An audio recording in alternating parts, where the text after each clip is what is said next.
What's up, gamers? How you doing? It's John. And in this video, I want to talk about the HyperFlash32 cartridge for the Virtual Boy in my hand here.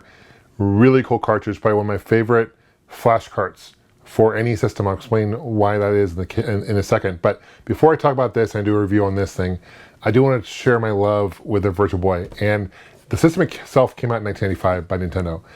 Came out in kind of a weird time for Nintendo, right? Came out towards the tail end of the Super Nintendo lifespan, right before, about a year before the N64 hit North America, right? I grew up in Bellevue, Washington, just outside of Seattle, and I have specific memories, really detailed memories of growing up and Nintendo really first promoting the Virtual Boy. It was one of the first markets they would do it. I remember going to a mall called Bellevue Square, and they had a big promotion promoting the Virtual Boy. In fact, I still have my button, my promotional button. You can't really tell by the video, but it's like a 3D button on how you look at it. It was super cool, very cool collector's item. I still kept it. And I got the Virtual Boy when it first came out, right? It didn't do very well. In fact, it was a huge failure by Nintendo. It sold worse than the Nintendo 64 disk drive, which was also a failure for Nintendo. And because of that, it had a really short lifespan. Only 22 games came out for it. 8 of those 22 were only available in Japan. They're exclusive. 3 of those 22 were only available in North America, and the rest were shared between both countries, right? Both territories. But there is a big homebrew market for it. A lot of people are still making new games for the Virtual Boy, and that's where this thing comes into play, right? So you can load all the ROMs on here, right? It comes with an SD card slot. Has what they call an eInk display. It reminds me of my wife's Kindle. If you guys ever seen a Kindle display, it kind of reminds me of flashes. And what's cool about this, though, comes with the various colors, right? So this display right here, I have Hyper Fighting, which, by the way, awesome game. It's basically Street Fighter 2 ported to the Virtual Boy. But I think it's using Genesis graphics and sprites, but it's all in 3D, and that's the thing that makes the Virtual Boy so unique. It is in 3D for those who haven't played it. People complain about neck issues and hurting headaches, causing headaches, but I love the Virtual Boy. It's the best way to play it is when you're laying down on your back, have it up on your face. That's the best way to play it. But there are some gems for the Virtual Boy, right? Mario Tennis, one of the best tennis games you'll find for Mario, ported to the Virtual Boy.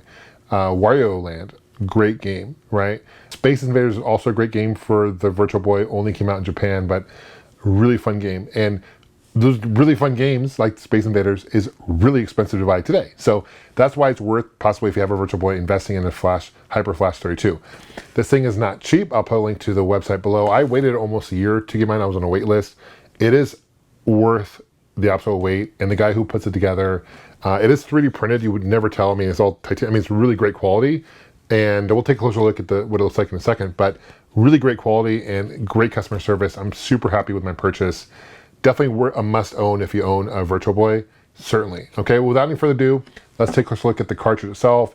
I'll show you how to kind of flash games to it. It's got 32 megabits of memory, so you can flash games. That's why it's called the HyperFlash32.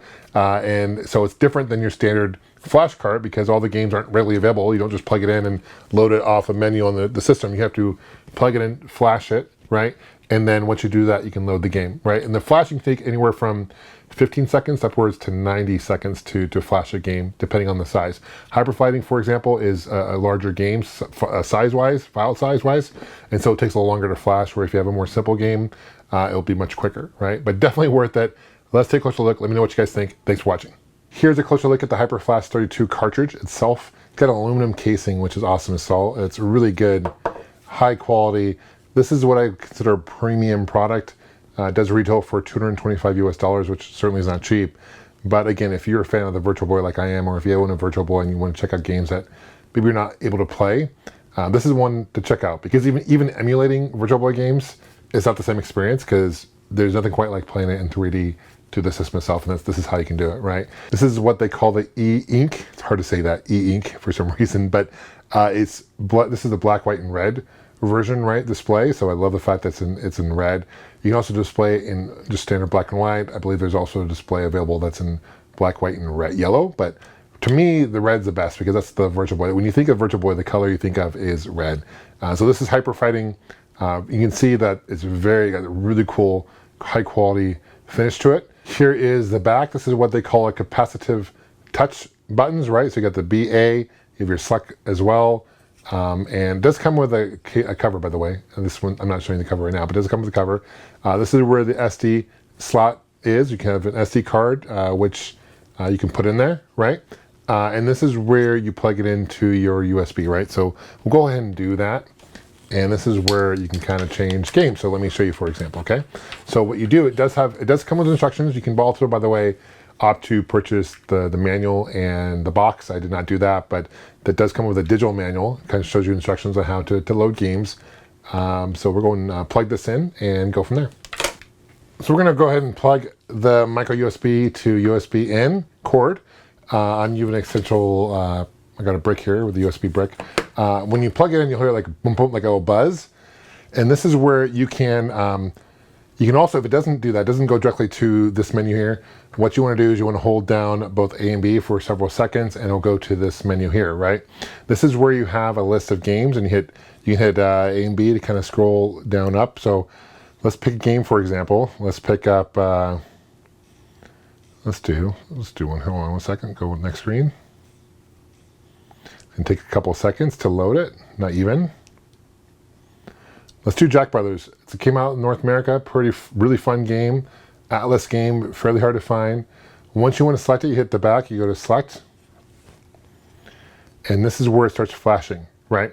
So the games aren't chosen through the system itself, right? As I mentioned before, this is how you do, and it shows you loading it. So it says programming ROM file.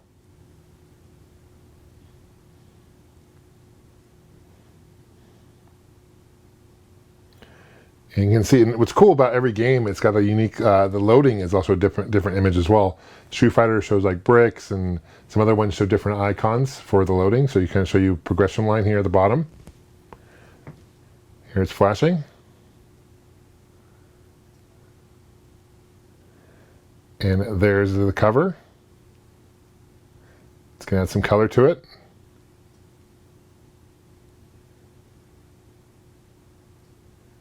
Almost done. Oh, there it is, right? It's done flashing. So you see where it says Jack Brothers. This is the Japanese label. We're going to unplug it. So now it's ready to go. Now if I plug this in, you just plug it in like a normal cartridge, right? So we're going to do that. We'll plug in the back of the cartridge here, the system.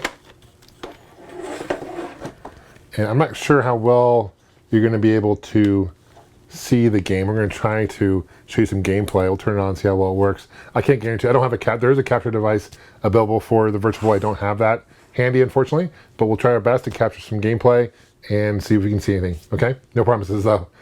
Okay, let's go powered on. What's unique about the Virtual Boy is you have to power it on through the controller itself, right? There's no power on off on the system itself. But so unfortunately, it's hard. Again, it's really hard to capture because it doesn't really work that way with the camera, right? But you can see there's something playing, and believe me, it is Jack Brothers, right?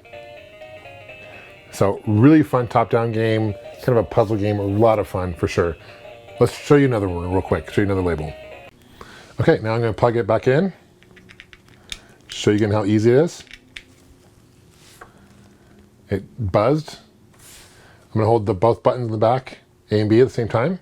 It should, I'm probably not touching them right. There you go. All right. You gotta make sure you're touching them. There it goes. It resets. It's going to load the list of games. A and B to select your games, right? So let's go back. Let's do Wario Land. That's a classic one, right?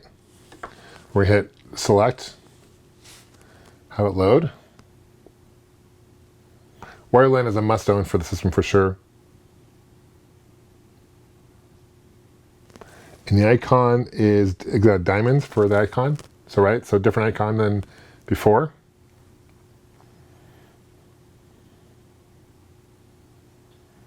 Got to really make sure you don't unplug the cord while it's flashing your card. You got to make sure it's plugged in the whole time. This one's taking a bit longer than the previous one, but you can see it's flashing.